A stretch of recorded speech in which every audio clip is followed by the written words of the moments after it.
wabarakatuh. Alhamdulillahirabbil alamin. Nahmaduhu wa nasta'inuhu wa nastaghfiruhu wa nastahzihu. Wa na'udzubillahi min syururi anfusina wa sayyiati a'malina. Man yahdihillahu wahdahu la syarikalah wa asyhadu anna sayyidana Muhammadan abduhu wa rasuluh. Allahumma sholli wa salam ala sayyidina Muhammadin wa ala alihi wa ashabihi ajma'in. Amma sanak saudara aiki rahimakumullah, nyogok-nyogok ilaci dapatkah bakwan? Duduknya saya di sini hendak menyampaikan hal-hal yang perlu diperhatikan dalam membaca Al-Quran. Al-Quran adalah kitab suci umat Islam, kitab suci umat Muslim, yang mana di dalamnya terdapat kalam-kalamullah, firman-firman Allah yang diturunkan secara berangsur-angsur, yaitu perlahan-lahan.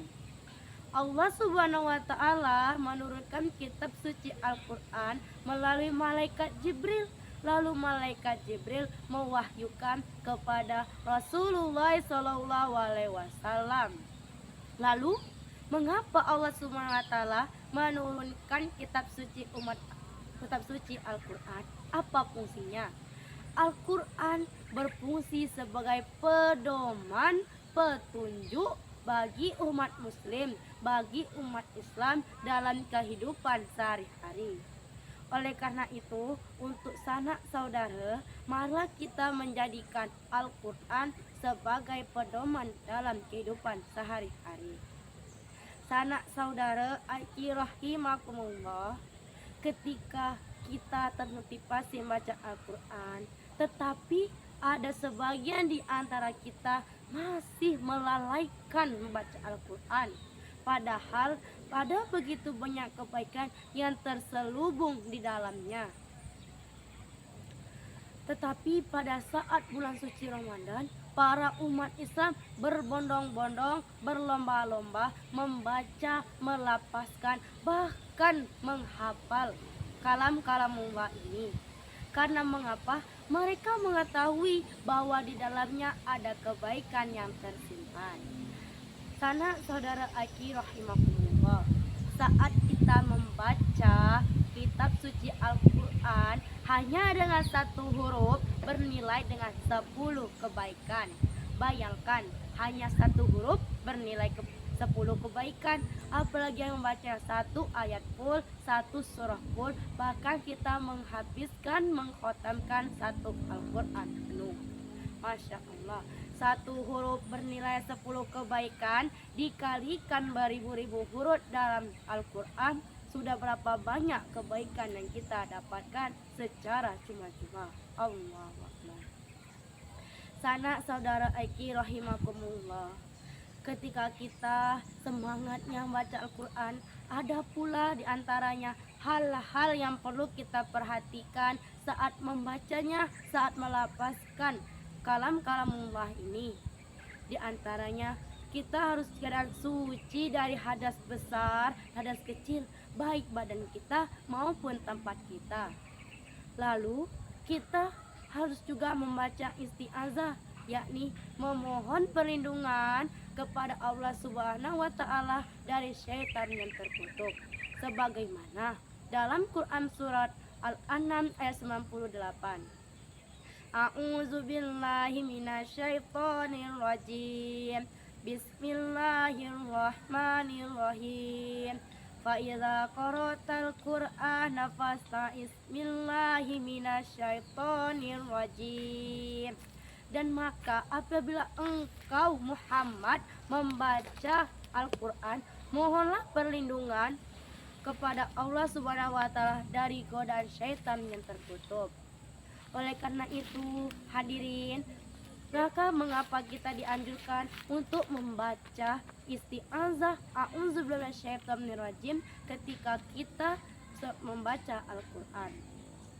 Lalu ketika kita membaca, ada pula yang harus kita perhatikan, yaitu mana yang panjang, mana yang pendek, huruf-hurufnya, baca-bacaannya, mana gunnah, mana iklab, dan juga izhar. Dan perhatikan makhrajil hurufnya.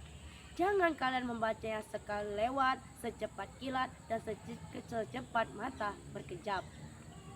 Karena mengapa? Sebagaimana Quran surat Al-Muzammil ayat 4. A'udzubillahi minasyaitonirrajim. Bismillahirrahmanirrahim. Warattilil Qur'ana tartila. Dan bacalah Al-Quran dengan tartil perlahan-lahan. Sanak saudara Aiki rahimakumullah, mengetahui panjang pendek tajwidnya sudah, maka hendaklah pula kita mempercantik, memperindah suara kita ketika membaca Al-Quran. Karena mengapa?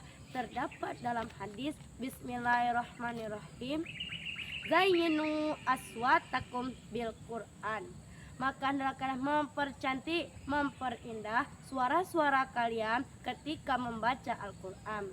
Oleh karena itu, sanak saudara, seringkali kita dapati para kori-kori umat Islam, para kori-kori Islam, para kori-kori luar negeri maupun dalam negeri, mereka mempercantik, memperindah, mengeluarkan berbagai bentuk suara ketika membaca Al-Quran. Karena mereka bertujuan mengagungkan ayat-ayat suci Al-Quran dan mengagungkan keesaan Allah Subhanahu wa Ta'ala. Lalu bagaimana dengan orang yang belum dapat membaca Al-Quran? Maka hendaklah kalian belajar dan yang mengetahui mengajarkannya. Karena sebaik-baiknya golongan itu adalah mengajarkan dan belajar Al-Quran. Tetapi mungkin dari kita ada yang gengsi, ada yang begini dan begitu. Maka cukup dengan diam dan dengarkan. Sebagaimana Quran surat Al-A'raf. A'udzubillahi minasyaitonirrajim. Bismillahirrahmanirrahim. Wa iza quri'al Qur'anu fastami'u lahu wa ansitu la'allakum turhamun. Maka jika dibacakan di antara kalian Al-Quran, hendaklah diam dan dengarkanlah, maka Allah akan memberikan kalian rahmat. Oleh karena itu, saudara Aiki, ketika kita sedang baca Al-Quran ataupun sebaliknya seseorang sedang membacakan Al-Quran, ataupun itu kerabat, sanak saudara, teman, hendaklah kita diam dan dengarkanlah secara saksama. Karena mengapa? Bagi pembaca dan pendengar akan mendapatkan rahmat dari Allah Subhanahu wa Ta'ala. Mendapatkan rahmat berarti mendapatkan pula kebaikan di antara Al-Quran. Sanak saudara Aiki rahimakumullah, termotivasi untuk berlomba-lomba, berbondong-bondong membaca Al-Quran agar mendapatkan satu huruf bernilai 10 kebaikan secara cuma-cuma. Sudah, maka kita hendak pula memperhatikan kebersihan suci dari diri kita maupun tempat dari hadas besar dan hadas kecil. Lalu mengetahui makhrajil huruf, membacanya tidak secara cepat, secara tartil yakni perlahan, dan mengetahui hukum-hukum tajwidnya. Memperindah suara agar kita mengagungkan ayat-ayat Allah dan juga keesaan Allah Subhanahu wa Ta'ala.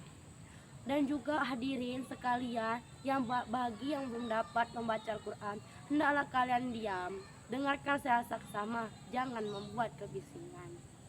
Ayo mari kita memperbanyak membaca Al-Quran agar kita mendapatkan rahmat dari Allah Subhanahu wa Ta'ala. Apalagi pada saat ini, pada bulan suci Ramadan, Allah melipat gandakan pahala-pahala umat Islam. Mungkin cukup sekian. Astaghfirukum ala jamil aqsa. Wabillahi taufiq wal hidayah. Wassalamualaikum warahmatullahi wabarakatuh.